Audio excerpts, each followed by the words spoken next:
Hello student.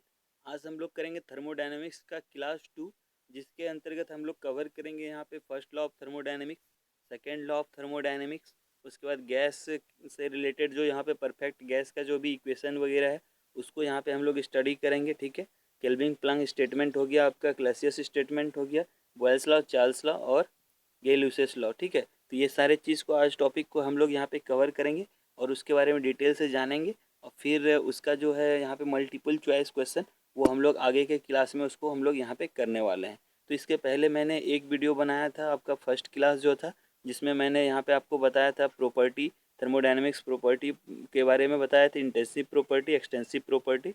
उसके बाद आपका सिस्टम, कितने तरह के सिस्टम्स जो है थर्मोडायनेमिक्स में होते हैं, open system, close system, isolated system, ये सारा चीज़ फर्स्ट क्लास में हम लोग कवर किए थे। ठीक है, तो जो भी अभी नए जुड़े हैं और जिन्होंने वो सारा वीडियो, पहले वाला वीडियो नहीं देखा है, तो वो वीडियो के डिस्क्रिप्शन बॉक्स में मैं उस वीडियो का लिंक डाल दूंगा, आप लोग वहाँ से उसको देख सकते हैं, या फिर आप मेरे चैनल के प्लेलिस्ट में जाके आप लोग वहाँ से उसको जो है कवर कर सकते हैं। ठीक है, तो चलिए शुरू करते हैं। तो सबसे पहले हम लोग ले लेते हैं, यहाँ पे देखते हैं फर्स्ट लॉ ऑफ थर्मोडायनेमिक्स। ठीक है, फर्स्ट लॉ ऑफ थर्मोडायनेमिक्स जैसा कि आप लोगों को पता ही है, ये इंजन एनर्जी कंजर्वेशन के ऊपर बेस्ड है। ठीक है, तो ये क्या बोलता है, इसका स्टेटमेंट क्या है, चलिए पहले देख लेते हैं।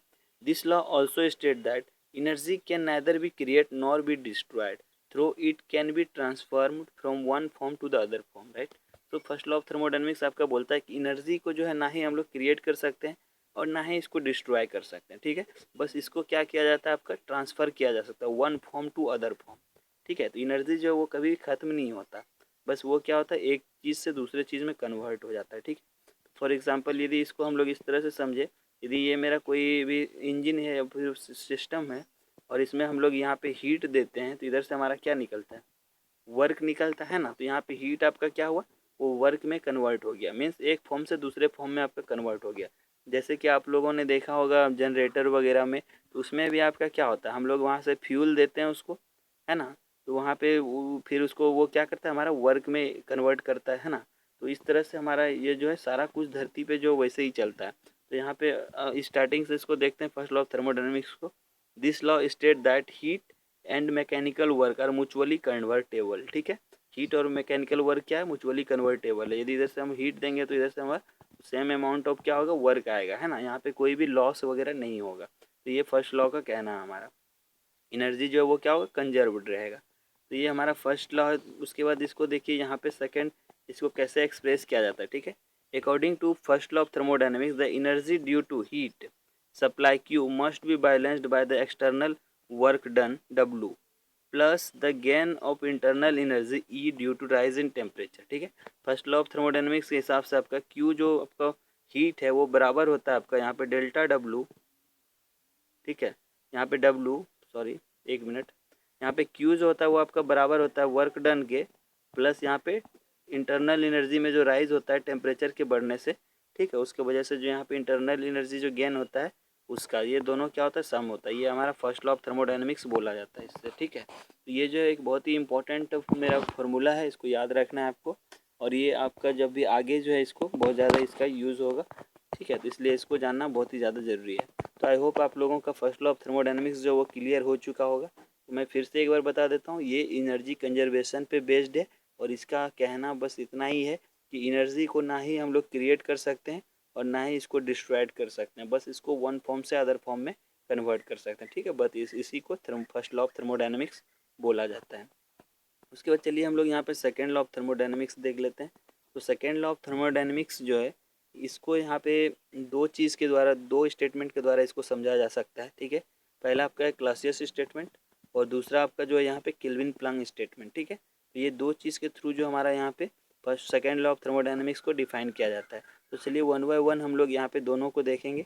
तो सबसे पहले यहाँ पे हम लोग क्लासियस स्टेटमेंट देख लेते हैं। तो according to Clausius, the law may be started as it is impossible for a self-acting machine working in a cyclic process to transfer heat from a body at a lower temperature to a body at a higher temperature without aid of an external agency। ठीक, कहने का मतलब आपका क्या है, Clausius statement आपका बोल रहा है कि यदि हमारा कोई भी इंजन है, सपोज हमारा इस तरह से है, यहाँ पे हमारा इधर क्या है, लोअर टेम्परेचर बॉडी है। ठीक है, रिजर्वर है आपका, और ऊपर जो है आपका यहाँ पे हायर टेम्परेचर है T2। तो T2 जो है वो मोर देन है आपका T1 से। तो यहाँ पे आपका हीट फ्लो जो होगा यहाँ से Q1 से और इधर Q2, तो नीचे आपका Q1 से Q2 पे ले जाना जो है पॉसिबल नहीं है जब तक कि हम लोग इसमें कोई भी यहाँ पे हीट जो है या कोई भी वर्क यहाँ पे हम लोग ऐड नहीं करते, तब तक जो है इसको पॉसिबल नहीं है। या फिर आप लोग खुद सोचिए, क्या यहाँ पे कभी भी आप लोग देखें लोअर टेम्परेचर बॉडी से हायर टेम्परेचर बॉडी में हीट ट्रांसफ़र होता है क्या? नहीं होता ना। हायर टेम्परेचर से लोअर में आ सकता है, पर लोअर से हायर में जो वो पॉसिबल नहीं है, ठीक है। और यदि वो पॉसिबल तभी होगा जब हम लोग उसको एक्सटर्नली वर्क देंगे, तभी वो जो है वहाँ पे ट्रांसफ़र कर पाएगा लोअर से हायर में। विदाउट वर्क जो है ये पॉसिबल नहीं है। तो यही आपका क्या बोलता है, केल्विन प्लांक स्टेटमेंट। इसी को यहाँ पे क्लासियस स्टेटमेंट जो है इसी को बोलता है, ठीक है, कि without any external agency lower temperature body से हायर टेम्परेचर बॉडी पे हीट ट्रांसफ़र करना वो यहाँ पे पॉसिबल नहीं है, ठीक है। तो ये आपका हो गया क्लासियस स्टेटमेंट। उसके बाद चलिए नेक्स्ट आपका यहाँ पे एक केल्विन प्लांक स्टेटमेंट है, ठीक है। इसको देख लेते हैं ये क्या होता है।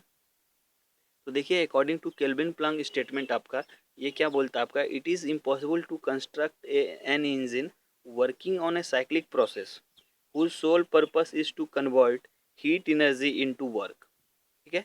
इसका मतलब आपका क्या है, बोल रहा है यहाँ पे एक ऐसा इंजन जो है वो पॉसिबल नहीं बनाना जो आपका क्या हो, जिसका सोल पर्पस हो हीट एनर्जी को वर्क में कन्वर्ट करना। यदि हम इधर से इसको हीट दें और इक्वल अमाउंट ऑफ ये वर्क मुझे दे दे, ठीक है, तो ऐसा यहाँ पे भी पॉसिबल नहीं है, ठीक है, क्योंकि कुछ ना कुछ उसमें लॉस जो होगा वो होगा ही होगा।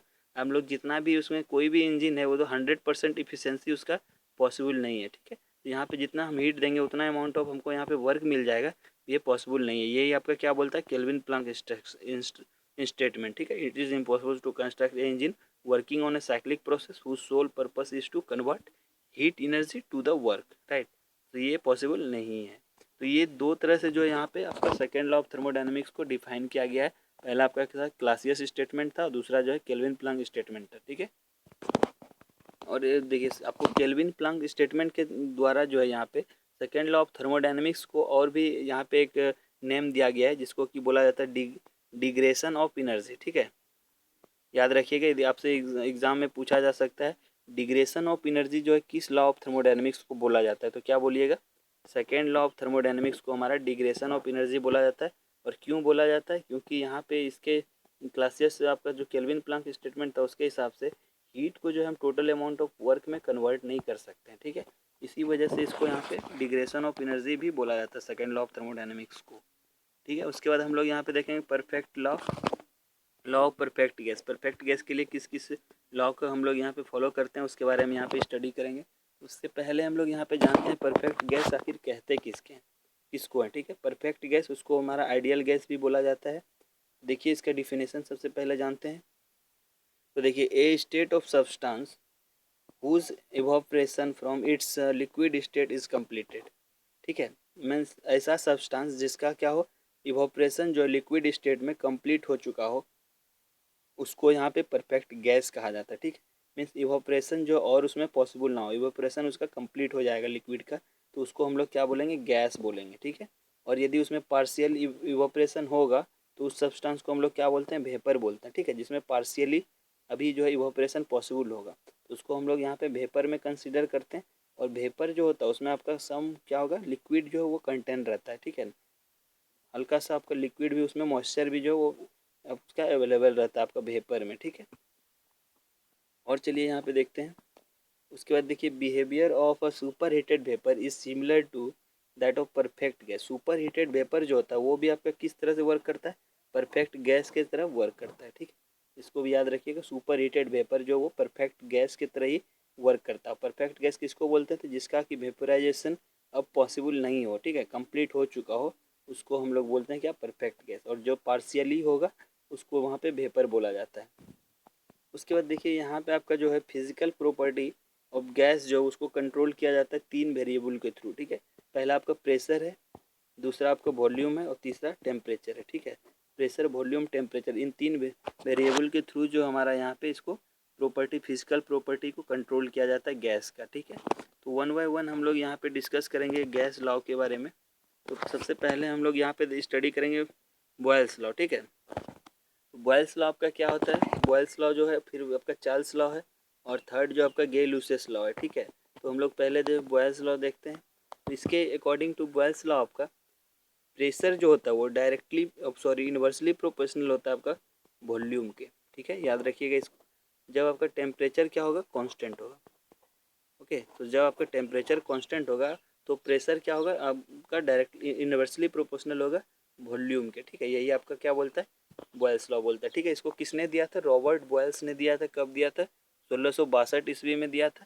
ठीक है, उसके बाद यहाँ पे आप लोग स्टेटमेंट पढ़ सकते हैं। It state the absolute pressure of a given mass of a perfect gas very inversely as its volume when the temperature remain constant. ठीक है, तो जब टेम्परेचर हमारा क्या होगा, कांस्टेंट रहेगा, तो प्रेशर क्या होता है आपका इन्वर्सली प्रोपोर्शनल। यहाँ पे जो ये है आपका इन्वर्सली प्रोपोर्शनल का साइन है वॉल्यूम। ठीक है, और इसको यदि हम लोग जनरल फॉर्म में लिखें तो हम लोग क्या लिख सकते हैं, इसको हम लोग लिख सकते हैं जनरल इक्वेशन के टर्म में P1 V1 इक्वल्स टू आपका P2 V2 इक्वल्स टू आपका P3 V3, और ये सारा क्या होगा आपका इक्वल्स टू होगा कांस्टेंट। ठीक है, ये सारा क्या होगा, कांस्टेंट टर्म में आएगा, तो ये हमारा क्या हो जाएगा, बॉयल्स लॉ। तो आई होप आप लोगों को बॉयल्स लॉ जो है वो समझ में आ चुका होगा, है ना। बॉयल्स लॉ कुछ नहीं है, ये सिर्फ बोलता है कि at a constant temperature pressure is inversely proportional to volume.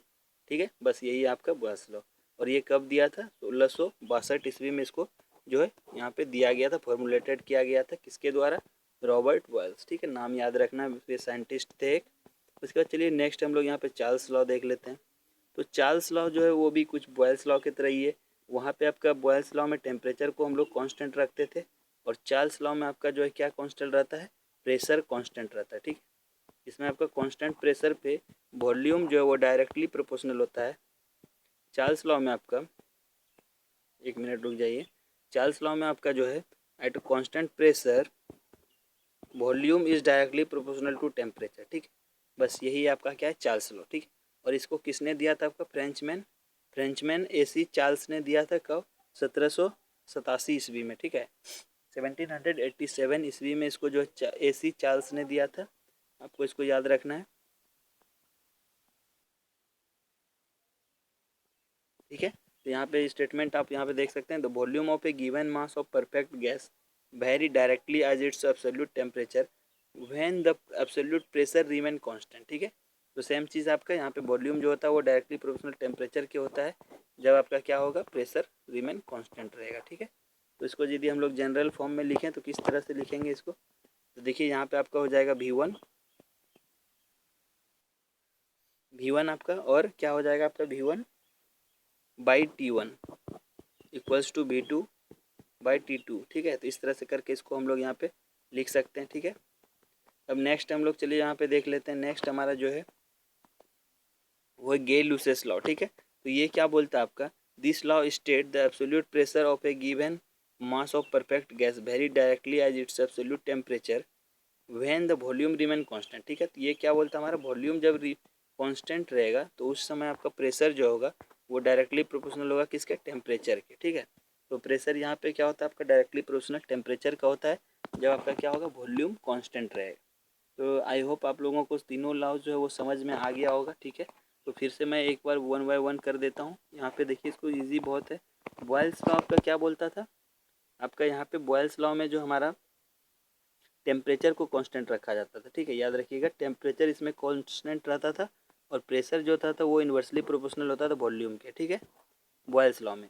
उसके बाद आपका चार्ल्स लॉ था। चार्ल्स लॉ में हमारा क्या होता था, चार्ल्स लॉ में हमारा जो है यहाँ पे वॉल्यूम को जो है आपको, इसमें चार्ल्स लॉ में आपका प्रेशर को कांस्टेंट रखा जाता था। ठीक है, और वॉल्यूम जो होता था वो डायरेक्टली प्रोपोर्शनल होता था टेम्परेचर के। ठीक है, उसके बाद आपका गे लुसेस लॉ में क्या होता है, प्रेशर को कांस्टेंट रखा जाता, सॉरी इसमें आपका जो है, हाँ, वॉल्यूम को कांस्टेंट रखा जाता है गैस लुसेस लॉ में, और प्रेशर जो होता है वो डायरेक्टली प्रोपोर्शनल होता है किसके, टेम्परेचर के। ठीक है, तो ये तीनों को कंफ्यूज नहीं होना है, इसको अक्सर एग्जाम में ये आता है, इससे क्वेश्चन पूछा जाता है किसी एक से। ठीक है, कि इसमें किस में प्रेशर कांस्टेंट रहता है, या किस में वॉल्यूम होता है कांस्टेंट, या किस में डायरेक्टली प्रोपोर्शनल क्या होता है। तो इससे रिलेटेड एक क्वेश्चन जो आपका एग्जाम में आता है, तो इसको अच्छे से कवर करना है और इसको याद रखना है। ठीक है, उसके बाद मैंने इसमें और क्या कवर किया उसको फिर से मैं एक बार बता देता हूँ। फर्स्ट लॉ ऑफ थर्मोडायनेमिक्स पढ़ा। फर्स्ट लॉ ऑफ थर्मोडायनेमिक्स आपका क्या था, ये बेस्ड था हमारा एनर्जी कंजर्वेशन के ऊपर। ठीक है, ये बोलता था एनर्जी को ना ही हम लोग क्रिएट कर सकते हैं, ना ही इसको डिस्ट्रॉय कर सकते हैं, ओनली इसको कन्वर्ट कर सकते हैं हम लोग एक रूप से दूसरे रूप में, ठीक है। ये फर्स्ट लॉ था। उसके बाद हम लोगों ने सेकेंड लॉ पढ़ा। सेकेंड लॉ को हम लोगों ने दो तरह से डिफाइन किया। पहला आपका था क्लासियस स्टेटमेंट, दूसरा था केल्विन प्लांक स्टेटमेंट, ठीक है। क्लासियस स्टेटमेंट आपका क्या बोलता था कि विदाउट किसी एक्सटर्नल एजेंसी के लोअर टेम्परेचर बॉडी से हायर टेम्परेचर बॉडी पे हीट ट्रांसफ़र करना पॉसिबल नहीं है, ठीक है। वह किसके द्वारा बोला गया? क्लासियस स्टेटमेंट के द्वारा।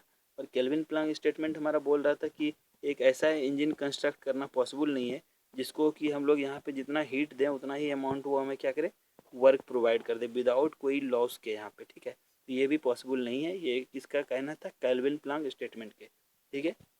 और यहाँ पे सेकेंड लॉ ऑफ थर्मोडायनेमिक्स को आपका क्या बोला जाता था? डिग्रेशन ऑफ एनर्जी भी बोला जाता है, ठीक है। क्यों बोला जाता है? इसको second law of thermodynamics kelvin Planck statement के अकॉर्डिंग इसको ये बोला जाता है, आपको याद रखना है उसको, ठीक है। उसके बाद हम लोगों ने यहाँ पे पढ़ा परफेक्ट गैस क्या होता है। तो ऐसा गैस, परफेक्ट गैस ऐसे लिक्विड को बोलते हैं जिसका इवापोरेशन जो है वो कंप्लीट हो चुका होता है, ठीक है।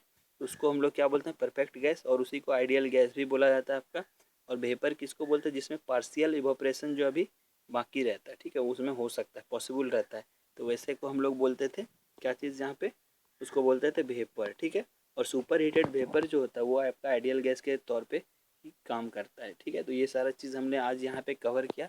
अब नेक्स्ट क्लास में इसके आगे का टॉपिक हम लोग यहाँ पे डिस्कस करेंगे। तो यदि वीडियो पसंद आए तो प्लीज़ चैनल को ज़रूर सब्सक्राइब कीजिएगा और ज़्यादा से ज़्यादा इस वीडियो को अपने फ्रेंड लोग के साथ शेयर कीजिएगा जो भी एसएससी जेई हो गया या फिर अदर इंजीनियरिंग का एग्ज़ाम का प्रिपेयर कर रहे हैं, ठीक है, या फिर जिनको भी थर्मोडायनेमिक्स से रिलेटेड नॉलेज चाहिए वो लोग इस वीडियो को देख सकते हैं और हमारे चैनल के साथ जुड़े रहें। इसके आगे जो है मैं इससे रिलेटेड मल्टीपल चॉइस क्वेश्चन वो कराऊंगा। वीडियो देखने के लिए थैंक यू।